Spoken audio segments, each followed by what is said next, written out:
ప్రపంచంలో మొట్టమొదట అవ్యక్తము నుండి వచ్చినవాడు బ్రహ్మ.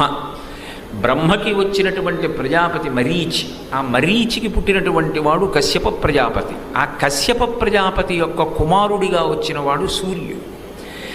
సూర్యుడు గురువు, గురుస్థానమునందు ఉంటాడు ఆయన. అందుకే సూర్యోపాసన చేసినటువంటి వాళ్ళకి ఆంతర తిమిరము తొలగిపోతుంది. లోపల ఉండేటటువంటి అజ్ఞానము అనేటటువంటి చీకటిని పోగొడతాడు.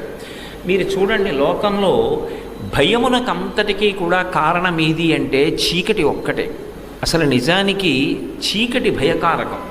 చాలా చీకటిగా ఉందనుకోండి, మీరు ప్రయాణం చెయ్యండి అంటే నేను భయపడతాను. ఎందుకు భయపడతాను అంటే ఆ వస్తువు ఏది అన్నది ప్రకటనంగా తెలియదు, స్పష్టంగా తెలియదు.